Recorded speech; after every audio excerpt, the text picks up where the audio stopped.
Meus irmãos, bom dia a todos. Bom dia a todos que estão nos acompanhando pela internet, na nossa escola dominical. Nós vamos, nesse momento, orar, pedir ao Senhor que nos abençoe nesse momento de estudo, de reflexão da Sua palavra. Senhor nosso Deus, Pai querido e amado, nós queremos, nesse momento, colocar nossa vida na Tua presença, te agradecer pelo dia que o Senhor nos deu, louvar o Senhor, Pai, por toda a Tua glória, Sua santidade, o Seu poder, reconhecer a Deus que o Senhor é o nosso Pai, o nosso Criador, o nosso Redentor, e depositarmos toda a nossa vida e a nossa confiança no Senhor. Pedimos, Pai, que o Senhor abençoe o nosso momento de estudo, que possamos refletir mais na Tua palavra, possamos aprender de Ti, ó Deus, como viver, uma motivação para viver, uma motivação para o contentamento, Senhor. Que o Senhor abençoe a cada um que está nos ouvindo pela internet, nos acompanhando, que todos possam, de fato, entender, compreender e aplicar em suas vidas a Tua palavra, Senhor. Abençoa-nos, nós lhe pedimos em nome do Teu Filho Jesus. Amém. Amém. Meus irmãos, no domingo passado nós iniciamos uma série de estudos sobre o mistério do contentamento.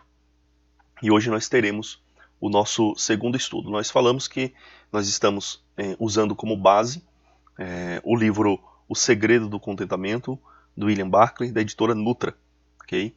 Então, o roteiro base, né, é claro que nós estamos adaptando, algumas coisas nós alteramos, damos a ênfase que nós achamos que fique melhor, mas basicamente aí, grande parte do roteiro, do conteúdo, vem desse livro. E no estudo anterior, nós pensamos sobre a essência do contentamento bíblico. Então esse foi o tema central do estudo do domingo passado. E hoje, só para a gente recapitular um pouco, né, como que nós trabalhamos esse assunto no domingo passado, nós trabalhamos 4 assuntos, né, dentro desse tema geral. Nós falamos que o contentamento é possível para homens imperfeitos. Nós vemos na Bíblia, em Filipenses especialmente, que o apóstolo Paulo, mesmo sendo uma pessoa pecadora, imperfeita, ele tinha contentamento. Ele conseguiu ter contentamento. Ele aprendeu a ter contentamento. Então, o contentamento é possível para homens que são imperfeitos. Homens que não são super-homens ou super-mulheres. Então é possível ter contentamento mesmo que sejamos pessoas comuns, pessoas normais. Em segundo lugar, falamos que o contentamento é algo aprendido de Cristo. Nós aprendemos a ter contentamento.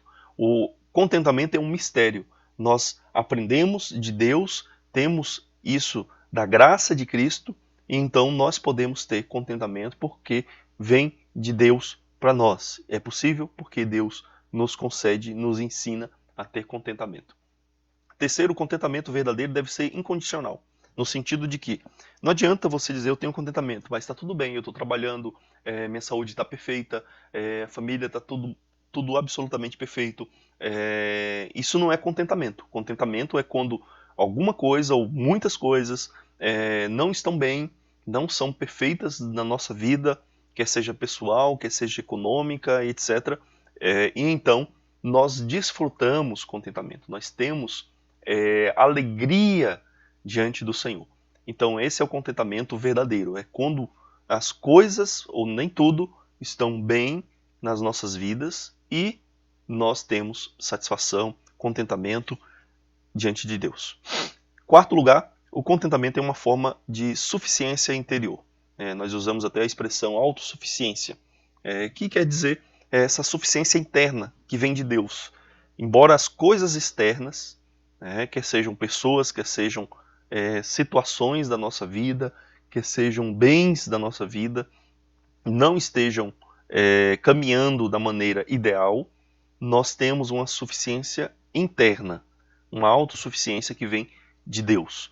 Então, nós trabalhamos esses 4 temas. Quem não viu ou quem quiser rever, pode acessar o link que está aí debaixo na descrição no YouTube, porque tem uma partezinha aí, quem não conhece bem o YouTube, tem uma parte que você clica, você tem uma descrição do vídeo, a gente coloca ali textos, uma explicação sobre alguma questão do vídeo, ok? Então, nessa descrição você vai encontrar o link desse estudo, irmãos. Então, nós devemos nos lembrar também sobre o estudo anterior, nós falamos sobre o problema do contentamento com relação ao ambiente em que vivemos, ao mundo em que vivemos e à nossa própria condição humana. Uma primeira questão que a gente tem que se lembrar sobre a necessidade do contentamento é que nós temos um coração carente de glória. A Bíblia diz que todos os seres humanos pecaram e carecem da glória de Deus. Ou seja, o ser humano está afastado da glória de Deus. O ser humano não possui a glória de Deus. O ser humano não tem aquela perfeição inicial, né, aquela perfeição de glória com a qual Deus o criou. Deus criou o ser humano à sua imagem e semelhança, e o ser humano, então, tinha uma condição humana, né, que não lhe faltava nada. O seu coração não estava insatisfeito, não estava descontente. Ele tinha um corpo que a gente poderia dizer perfeito, né, porque não tinha doença, não tinha enfermidade, não tinha um envelhecimento. Então nós tínhamos uma glória, tínhamos uma situação. E com o pecado, o nosso coração passa a estar insatisfeito, está faltando algo no coração. E isso, naturalmente, em nós, gera descontentamento. Nós estamos sempre à procura de algo que possa nos preencher. O ser humano é sempre alguém em busca de glória. E nessa busca de glória, nós buscamos glória naquilo que não tem glória. Glória fora de Deus. Glória fora daquilo que Deus pretendeu para nós. É uma vanglória que nós temos, na verdade, hoje. Além disso, nós temos uma cultura à nossa volta que fomenta descontentamento. Né? Tudo que acontece na nossa cultura, no nosso mundo, inclusive a economia, ela fomenta, alimenta e induz a gente ao descontentamento. Então, por um lado, a gente tem uma tendência ao descontentamento que é interna, por outro lado, por causa das pessoas da nossa cultura, né, que também são pessoas que têm um descontentamento interno, nós temos um ambiente em que todo mundo fomenta o descontentamento e uma economia que explora esse descontentamento, explora essa tendência do coração humano para não estar contente com aquilo que tem. Então, mesmo quando não tem uma necessidade de algo, a cultura e a economia querem me dizer que eu preciso daquilo. Então, você tem um carro, e o seu carro ele está funcionando perfeitamente, ele não é um carro ultrapassado demais, ele tem segurança, mas por causa da propaganda lançou um modelo novo, um carro novo, ou porque o vizinho, o amigo troca de carro todo ano, a cada 2 anos, você é instigado a querer trocar de carro também. Mas você não precisa trocar de carro. O seu carro está bom, está seguro, está funcionando bem, não está dando prejuízo para você, e você quer trocar de carro.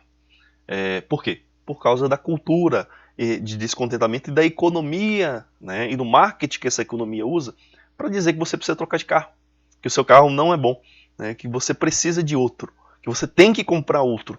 Então, ou seja, a nossa economia explora isso. Então, irmãos, essa é a situação em que nós vivemos, o ambiente em que nós vivemos, tanto interno quanto externo, que alimenta então o descontentamento na nossa vida.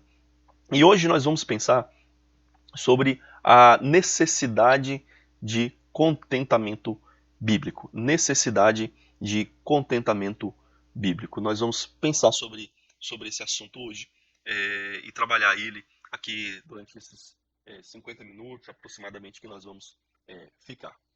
É interessante, né, que o livro traz para nós, que é de um livro traduzido para o português, está disponível para aqueles que querem comprar.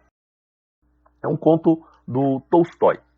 Esse conto do Tolstói fala sobre um homem, né, que era um fazendeiro de muito sucesso, que tinha bastante terra, mas esse homem ele não estava satisfeito com aquilo que ele tinha. Ele sempre queria mais e mais. Certo dia, esse fazendeiro disse que se ele tivesse muita terra, ele não teria medo nem mesmo do diabo. E o diabo estava ouvindo. O diabo ouviu isso. Então o diabo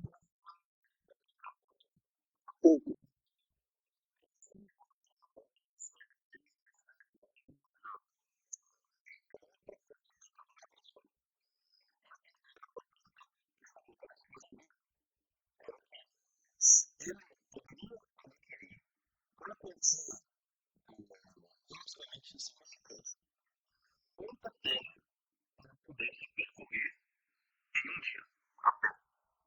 Então, ou seja, se ele pudesse percorrer tantos quilômetros a pé naquele dia, aquela terra que fosse percorrer iria toda por essa quantia que nós estamos depois que a gente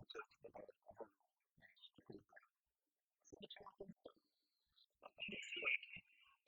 Ele só poderia adquirir aquela terra se ele voltasse para o ponto de partida antes do sol se pôr. Então ele deveria percorrer uma certa quantidade de terra a pé durante aquele dia e deveria voltar antes do sol se pôr. Então aquela terra seria adquirida por ele. Então bem cedo, aquele homem começou a caminhar bem acelerado, né? E ao meio-dia ele estava bastante cansado, mas ele continuou andando, continuou percorrendo a pé, indo cada vez mais longe. Horas depois, ele percebeu que a sua ganância, a sua ânsia por mais e mais, tinha levado ele bem longe do ponto de partida. Então, ele apressou o passo e começou a correr. Ele começou a correr, né, e começou a voltar, né, para o ponto de partida, porque ele sabia que ele tinha que estar ali de volta antes do pôr do sol. E ele correu com todas as suas forças, e o sol já estava quase se pondo, e antes do sol se pôr, ele avistou a linha de chegada, e ele correndo com todas as suas forças, com toda a sua energia, ofegante, o coração acelerado, ele buscou força onde ele não tinha, para que ele conseguisse então chegar à linha de chegada, e ele cruzou cambaleante, né, aquela linha, e poucos segundos antes do sol se pôr, e então ele caiu no chão, sua boca começou a sangrar, e aquele homem morreu. Então, irmãos, o nome do livro, né, que o Tolstói escreveu, esse conto, é De Quanta Terra Precisa o Homem. De quanta terra precisa o homem? Aquele homem tinha muita terra, mas ele não estava satisfeito. E, ironicamente, os seus servos o sepultaram a 7 palmos. Então essa é a resposta do livro. O homem precisa apenas daquela terra onde ele será sepultado.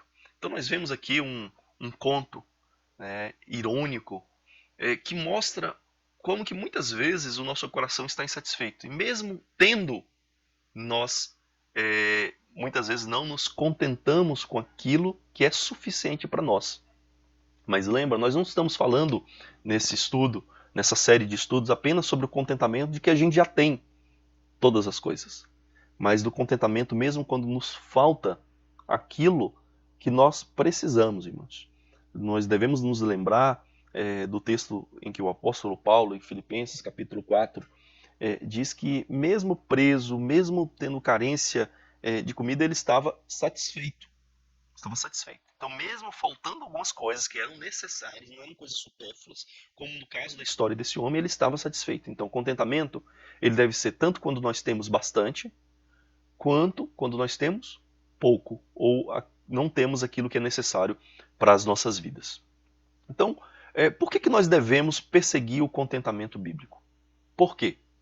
Por que nós devemos ter contentamento?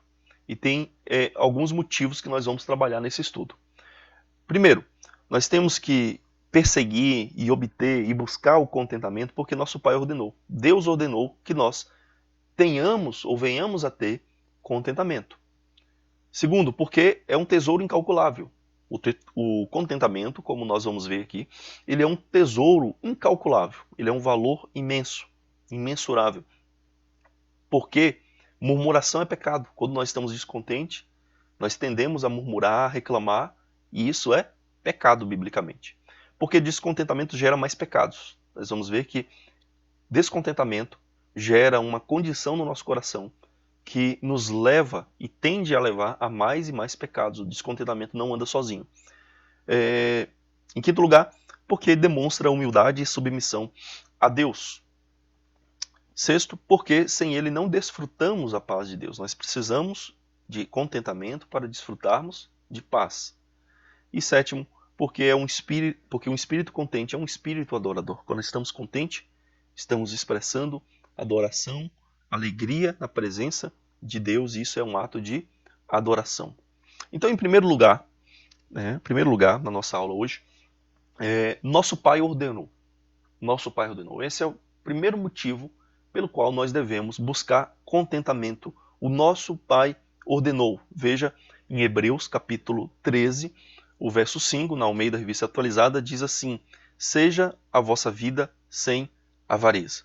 A Nova Almeida Atualizada diz que a vossa vida seja sem avareza.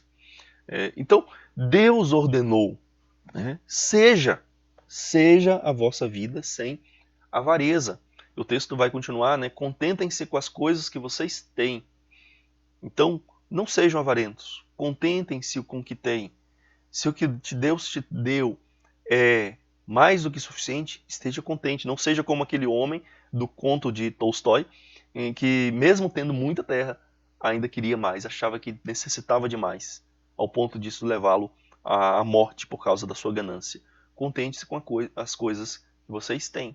E se nós não temos aquilo que nós julgamos ser o necessário mesmo para a nossa vida, as coisas básicas, mesmo assim nós precisamos ter contentamento diante do Senhor e descansar na presença de Deus. Buscar, sim, trabalhar, nos esforçar, mas sempre confiando em Deus e nunca desenvolvendo um coração ingrato, um coração que murmura, que reclama o tempo todo. Então seja a vossa vida sem avareza. E o que nós precisamos saber sobre isso aqui, irmãos, é que o Pai quer aquilo que é bom para os seus filhos. Deus, Ele está nos ordenando algo que é bom. Ele não está nos ordenando uma coisa que seja supérflua, uma coisa que seja ruim para nós, uma coisa que vai nos fazer mal. Ele está nos ordenando aquilo que é bom para as nossas vidas, bom para você, bom para mim. Devemos nos lembrar daquela passagem em que Jesus nos diz que qual pai que o filho pedir um pão, ele vai dar uma cobra, né? Ele vai dar uma cobra? Se você pedir um peixe, ele vai te dar uma serpente? Não, ele vai te dar o pão, ele vai te dar o necessário. Então, o Pai, ele sabe as nossas necessidades, ele conhece, ele vai prover. Embora em alguns momentos nós passemos por provações, por necessidades, Deus sabe o que é melhor para nós. E quando ele nos diz para a gente ter contentamento, ele está querendo o nosso bem. Então, o Pai nos ordena aquilo que é bom. Ele está ordenando aquilo que é bom. Então, quando ele diz, seja a vossa vida sem avareza, isso é bom. Quando em Filipenses 4:4 diz, alegrai-vos sempre no Senhor, outra vez digo, alegrai-vos, ele está ordenando aquilo que é bom para nós. Então, como filhos, nós devemos amar a Deus e devemos obedecer. Em João capítulo 14, verso 15, Jesus nos diz que se nós amamos a Deus, amamos a Ele, nós guardamos os seus mandamentos. Quem o ama, guarda os seus mandamentos. Então Deus está nos dando um mandamento: seja a vossa vida sem avareza. Alegrai-vos sempre no Senhor. Outra vez digo, alegrai-vos. Então esse é um primeiro motivo para nós realmente desenvolvermos contentamento, porque o nosso Pai ordenou. Em segundo lugar, porque é um tesouro incalculável. A Bíblia nos mostra que o contentamento é algo de grande valor. Veja o que o apóstolo Paulo diz em 1 Timóteo 6, versos 6 a 8. Ele diz assim: de fato, grande fonte de lucro é a piedade com o contentamento, porque nada trouxemos para o mundo, nem coisa alguma podemos levar dele. Tendo sustento e com o que nos vestir, estejamos contentes. Tendo sustento e com o que nos vestir, estejamos contentes. Então o apóstolo Paulo mostra que a fé cristã, que ele chama aqui de piedade, ou a fé, o zelo por Deus, pelas coisas de Deus, a confiança em Deus, isso que é piedade aqui, tá?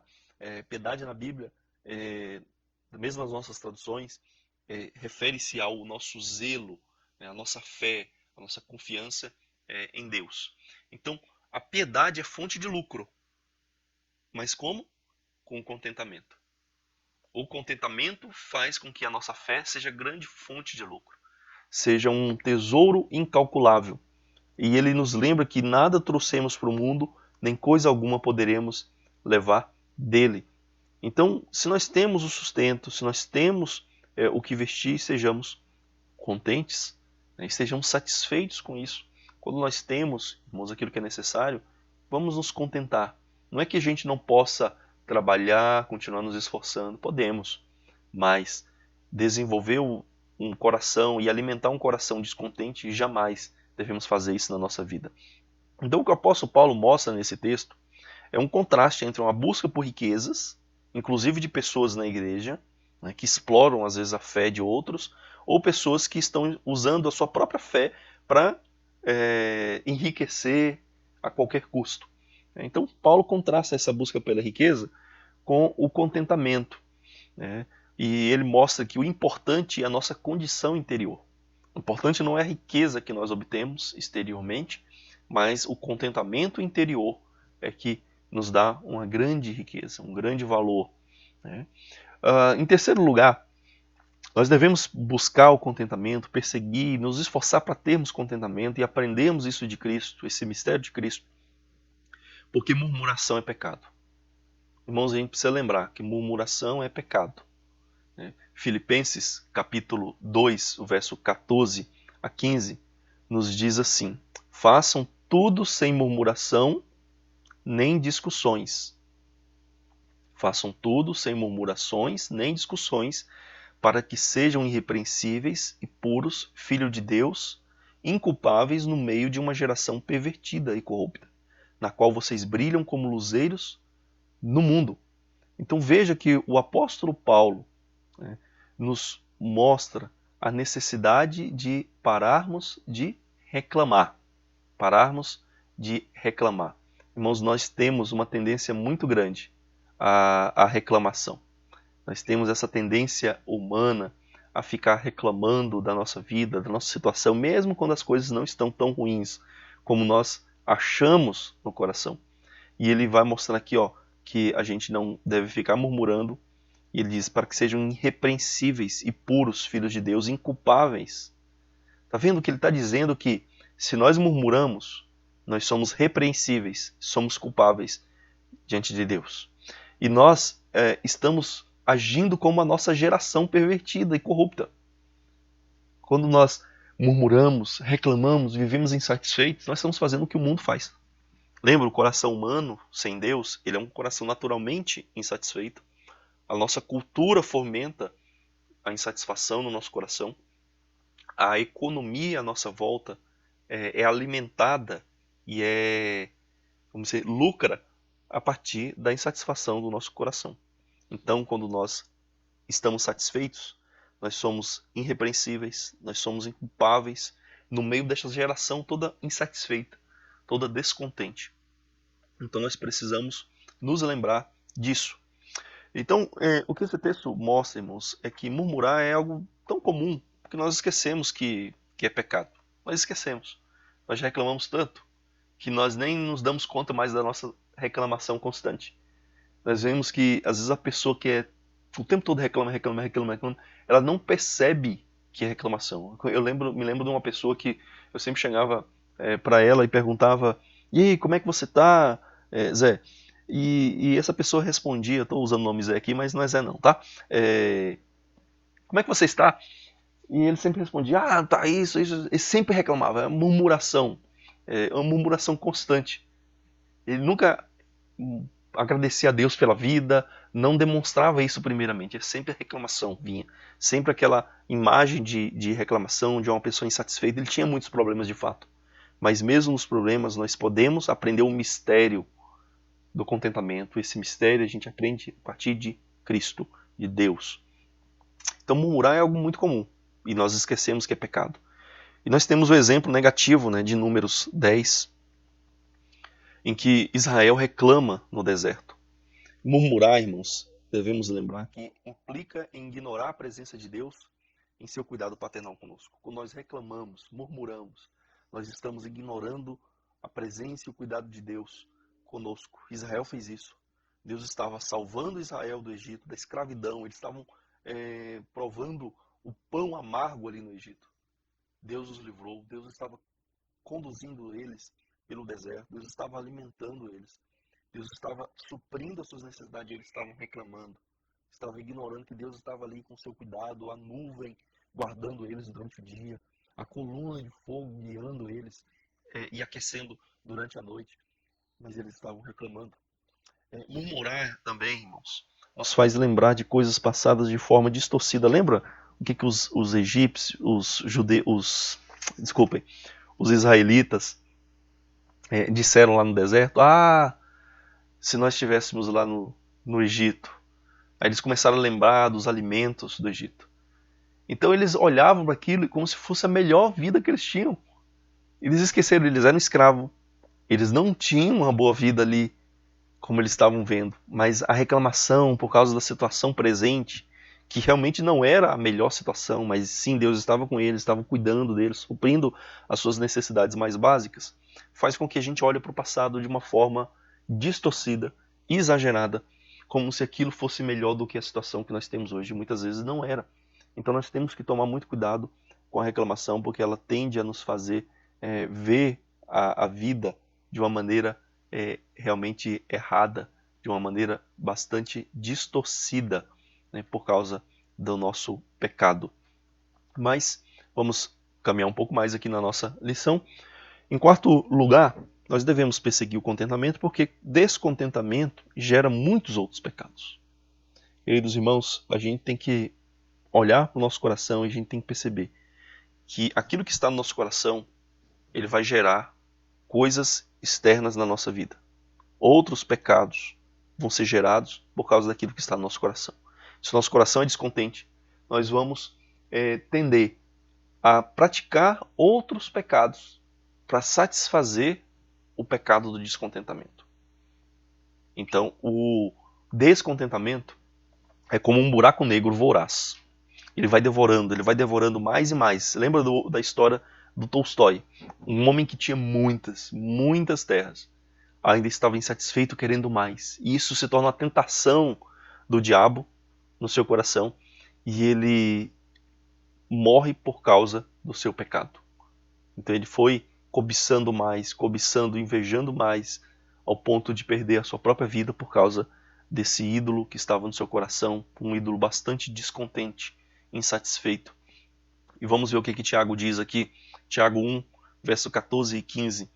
Tiago diz assim: ao contrário, cada um é tentado pela sua própria cobiça, quando esta o atrai e seduz. Então a cobiça, depois de haver concebido, dá à luz o pecado, e o pecado, uma vez consumado, gera morte. Olha só. A tentação no nosso coração, a cobiça no nosso coração, ela nos atrai e seduz para outras coisas. E ele vai dizer que a cobiça concebe, ou seja, ela gera, e depois dá à luz o pecado, e consumado ele gera morte. Não é exatamente o que acontece com aquele homem, né? Que ele cobiça, e a cobiça dele leva ele a dar à luz a mais e mais pecados. E por fim, isso gera a morte, não só espiritual, mas literalmente falando. Um outro texto de Tiago, agora capítulo 4, verso 1 a 4, diz assim: de onde procedem as guerras e brigas que há entre vocês? De onde, senão dos prazeres que estão em conflito dentro de vocês? Vocês cobiçam e nada têm. Matam e sentem inveja, mas nada podem obter. Vivem a lutar e a fazer guerras. Nada têm porque não pedem. Pedem e não recebem porque pedem mal para esbanjarem em seus prazeres. Gente infiel, vocês não sabem que a amizade do mundo é inimizade contra Deus? Aquele, pois, que quiser ser amigo do mundo se torna inimigo de Deus. Então, esses prazeres, esses desejos que estão dentro de nós, estão em conflito dentro de nós, estão fazendo guerra dentro de nós, nos levam a cobiçar, nos levam a invejar. E isso vai levando a nós a cada vez mais longe, como aquele homem, né, perseguindo mais e mais terras, vai nos levando a cada vez mais e mais pecados. E Tiago diz que eles pediam, oravam, mas pediam mal porque eles queriam simplesmente satisfazer os prazeres e os desejos do coração deles. Desejos que não eram positivos, que não eram nobres, não eram bem direcionados. E Tiago vai dizer que isso era pecado, era infidelidade. Olha, gente infiel. Então ele está dizendo que a atitude deles era de infidelidade com Deus. E eles estavam sendo infiéis com Deus porque eles estavam sendo amigos do mundo. Ou seja, estavam agindo como o mundo, desejando as coisas do mundo, agindo como as pessoas nesse mundo agem. Lembra, o nosso mundo é naturalmente insatisfeito, movido por insatisfação. E quando nós agimos igual, estamos nos aliando ao mundo, nos relacionando com o mundo e sendo infiéis para com Deus. E aquele que quiser ser amigo do mundo se torna inimigo de Deus.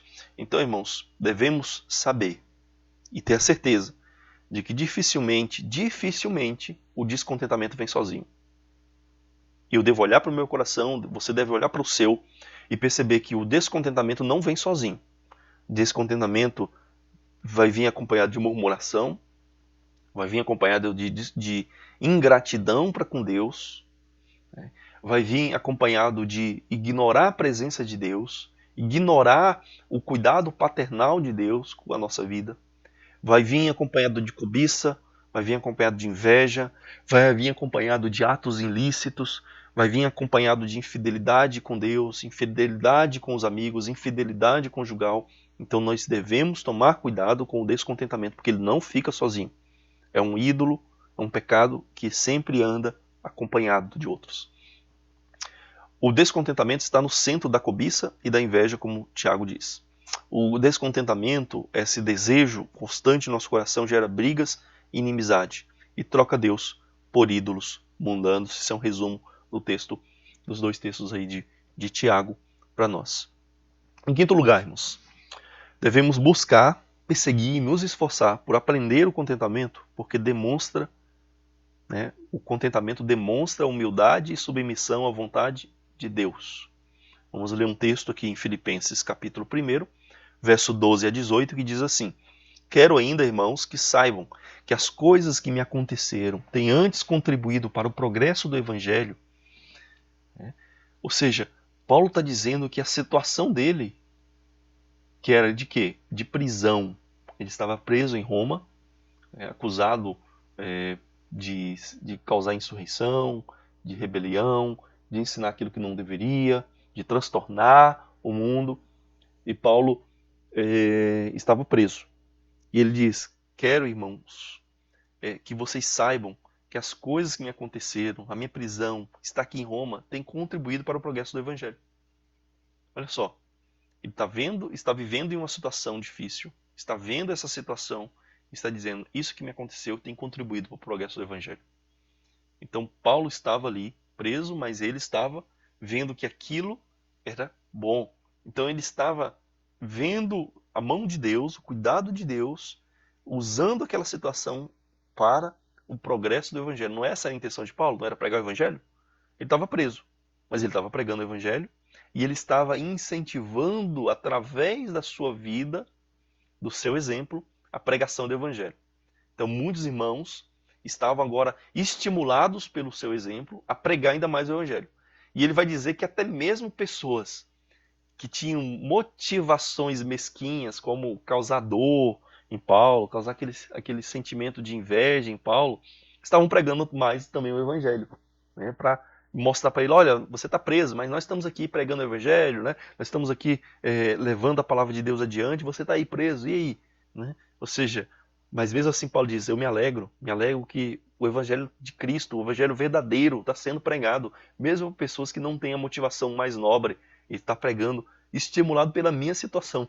Então nós vemos aí o apóstolo Paulo demonstrando nessa atitude de submissão à vontade de Deus, reconhecimento da vontade de Deus, mesmo estando preso. Então, irmãos, o descontentamento, ele quer nos colocar no controle de cada situação, de cada momento da nossa vida. Então nós temos essa tendência. É isso que o descontentamento quer nos lembrar. Você precisa tomar o controle, ou você precisa melhorar isso, ou você precisa conquistar aquilo. O descontentamento tende a nos fazer reis, da nossa própria vida, soberanos da nossa própria vida. O contentamento entende que Deus está no controle. Quando nós estamos contentes, é porque nós estamos entendendo Deus está no controle da nossa vida e Ele está usando tudo isso para o nosso bem, para a glória dEle. O descontentamento nos faz esquecer da soberania de Deus.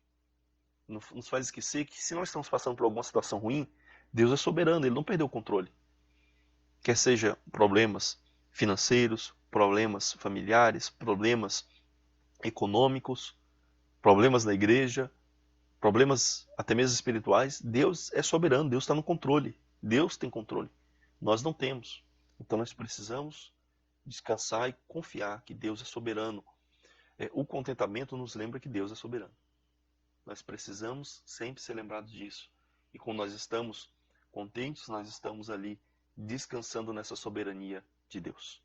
Sexto lugar, porque sem o contentamento não experimentamos a paz de Deus. Irmãos, se nós não temos contentamento, não temos a paz de Deus, que o apóstolo Paulo fala em Filipenses 4:7. E a paz de Deus, que excede todo entendimento, guardará o coração e a mente de vocês em Cristo Jesus. E a paz de Deus, que excede todo entendimento, guardará o coração e a mente de vocês em Cristo Jesus. E por quê? Por que ele diz e? Porque antes ele estava mostrando que nós devemos nos alegrar no Senhor, que é uma outra expressão que a gente pode usar alternativamente a palavra contentamento ou satisfação, é alegria em Deus. E ele vai dizer que nós não devemos andar ansiosos de coisa alguma. A ansiedade seria uma outra expressão para descontentamento. Então, quando nós não andamos ansiosos, quando nós colocamos e confiamos na soberania de Deus, colocamos a nossa vida em oração, as nossas necessidades em oração, aí ele vai dizer, e a paz de Deus que excede todo entendimento, guardará o coração e a mente de vocês em Cristo Jesus. Então, contentamento é requisito essencial para termos paz com Deus, desfrutarmos dessa paz. Sem ela, nós não podemos desfrutar. Sem ele, sem o descontentamento, não podemos desfrutar da paz de Deus. Então, o descontentamento gera uma turbulência, uma agitação, uma inquietude no nosso coração, gera ansiedade. E sem contentamento, nós não temos paz. O descontente não descansa, não desfruta nem o que tem. Aquele homem do conto de Tolstói estava o tempo todo insatisfeito com a sua terra. Será que ele desfrutava daquilo que ele já tinha? Não, porque ele estava querendo mais. Ele não conseguia usufruir, ele sempre adquiria uma terra, ele começava a olhar e colocar defeitos naquela terra. Olha isso aqui, como que isso aqui é? Está faltando, se eu tivesse mais terra. Ele não consegue, nós não conseguimos desfrutar o que temos, irmãos, se nós estamos descontentes. O contentamento gera serenidade, gera tranquilidade, faz com que a gente realmente desfrute do cuidado paternal de Deus, da providência. O contentamento faz com que a gente entregue a rédea da nossa vida nas mãos de Deus. Em sétimo e último lugar, para a gente encerrar, porque um espírito contente é um espírito adorador. Quando nós temos no nosso interior, no nosso espírito, na nossa alma, no nosso coração, o contentamento, nós estamos demonstrando um espírito adorador, um espírito de adoração diante de Deus. Vamos nos lembrar do Salmo 100, verso 2, que nos diz assim: sirvam o Senhor com alegria, apresentem-se diante dele com cântico. Como é que Deus quer que nós sirvamos a ele? Como é que Deus quer que nós adoramos a ele? Com alegria, com gratidão, com contentamento. O contentamento é parte da adoração, a gratidão é parte da adoração, a alegria é parte da adoração. É assim que Deus quer que nós adoremos ao Senhor. Servir ao Senhor com alegria. A palavra de Deus também nos diz, não devemos nos entristecer, porque a alegria do Senhor é a nossa força. Nos dá motivação, nos dá força para continuarmos servindo a Ele. Então, com contentamento, irmãos, nós nos rendemos e adoramos a Deus.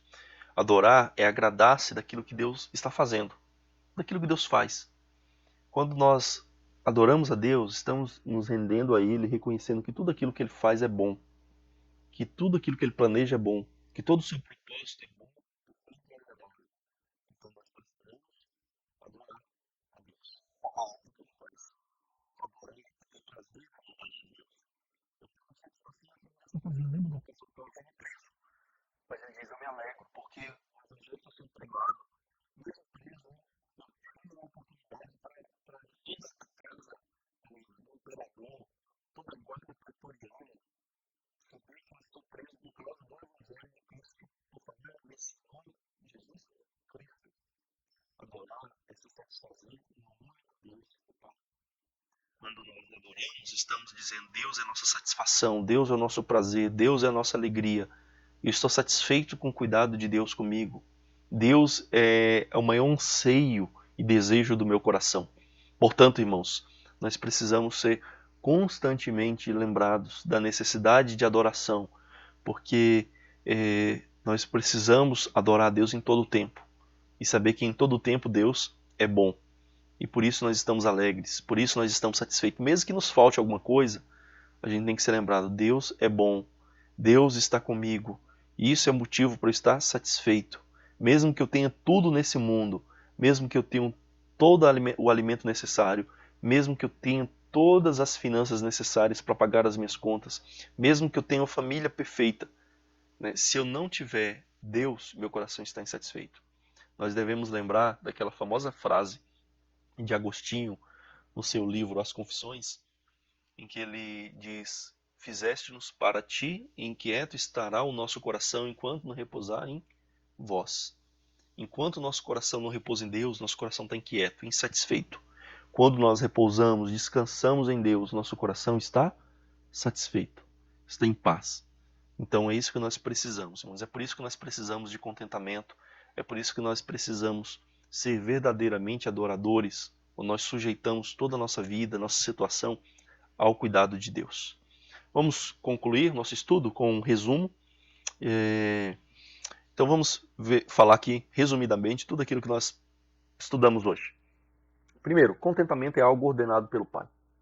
Deus nos ordena que nós sejamos contentes. E Deus nos ordena porque isso é bom para nós e porque isso glorifica Ele. O contentamento é algo bom, é algo necessário.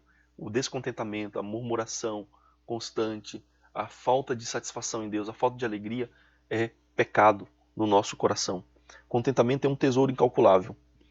É uma fonte de lucro a nossa fé com o contentamento. Quando nós estamos contentes, nós estamos mostrando que a nossa fé de fato nos dá um bem imensurável, um tesouro que nada nesse mundo pode comprar. Então nós devemos ser lembrados disso, que contentamento é esse grande valor que a nossa fé nos dá. O descontentamento leva a murmuração, que é pecado.